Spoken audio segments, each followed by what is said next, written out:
저는 항상 어디 가서든지 우리 지금 경기도교육청에서 논술형은 중학교는 40% 이상, 고등학생들은 35% 이상인데 아직도 우리는 논술형이 논술형답지 못한 부분이 많다고 생각을 합니다. 그래서 논술형을 논술형답게 내기 위해서는 다음과 같은 주안점을 염두에 두고 우리가 교육을 해야 된다고 생각을 합니다. 방향에 있어서의 첫 번째는 이제 아까도 말씀드린 것처럼 미래 역량을 함량하는 평가로 가야 되는데 우리가 너무 그동안의 평가는 줄 세우기 혹은 결과 중심의 평가를 했었는데 이제는 평가를 바탕으로 그것을 다시 학습 요소로 가져와서 아이들이 한 뼘이라도 성장하는 그 성장의 파트는 역시 미래 역량인 이런 의미에서 논술형 평가의 주안점 첫 번째가 되겠습니다. 예. 두 번째는 수업은 바꾸지 않으면서 도지침이 논술형 평가를 몇 % 이상 하라고 했다고 해서 그냥 일반적인 수업을 하다가 어느 날 갑자기 논술형 평가를 보고 이것은 수업과 연계되지 않는 평가이기 때문에 지양해야 된다고 생각을 합니다.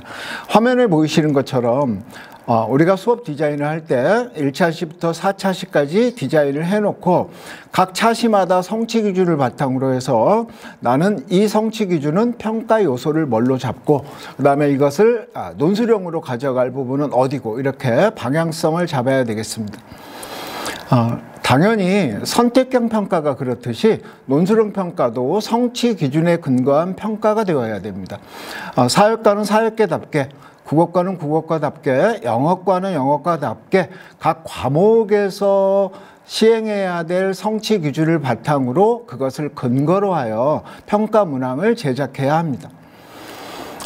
더불어 논술형 평가를 제작하고 시행하는데 가장 어려운 것이 수행 수준, 그러니까 채점 기준이라고도 하는데 수행평가로 실시했을 때는 수행 수준이라고 하잖아요. 이 수행 수준을 진술하는 데 있어서의 신뢰도나 공정성이나 이런 평가에서 꼭 필요한 요소를 지켜야 된다고 생각을 합니다. 그래서 이제 도교육청은 중학교는 40% 이상, 고등학교는 35% 이상, 물론 체육예술교과, 전문교과 2는 20% 이상을 논술형으로 반영한다는 그 규정을 두고 있는데요. 최근에 도교육청은 2023년도 경기도 논술형 평가 어떻게 할 것인가 해서 수많은 토론과 토의 끝에 경기도에서 실시하는 논술형 평가는 제한형 논술과 확장형 논술 이 두 개로 정했습니다. 화면에 보이신 것처럼 제한형 논술은 주로 지필평가 속에서 실시하는 경우가 많은데요.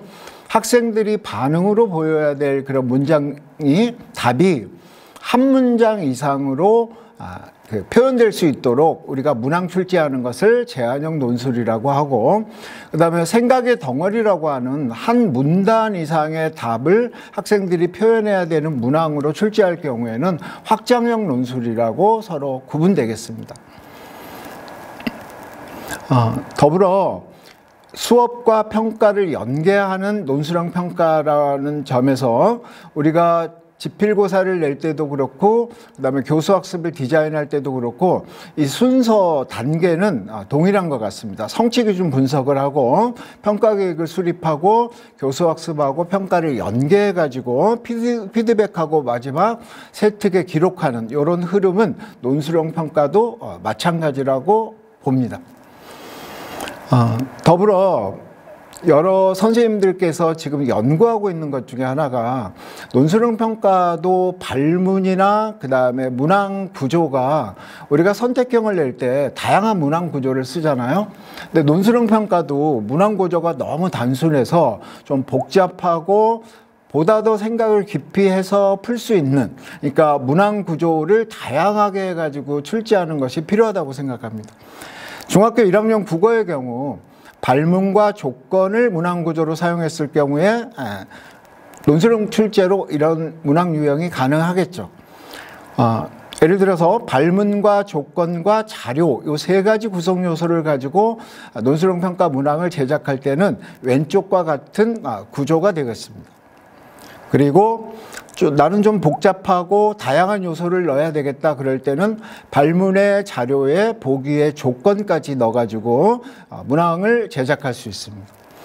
다시 한번 구체적으로 말씀드리면 논술형 평가는 수업하고 동떨어진 게 아니라 수업과 연계한 평가가 되어야 된다고 하고요.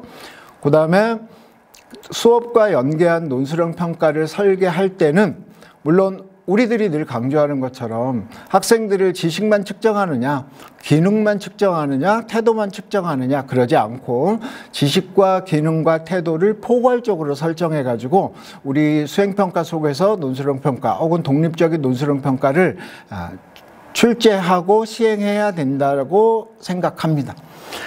더불어 실생활과 관련된 교육이 매우 중요시 되는데요.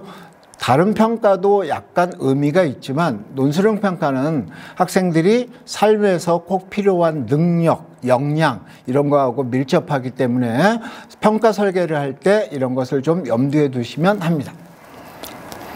아까 말씀드린 것처럼 성취 기준에 근거한 평가. 아무리 평가 문항이 좋아도 내 과목의 성취 기준을 바탕으로 해서 학습 요소를 추출하고 문항이나 채점 기준표를 구안해서 더불어 학습자의 특성을 고려해가지고 출제를 해야 되겠습니다.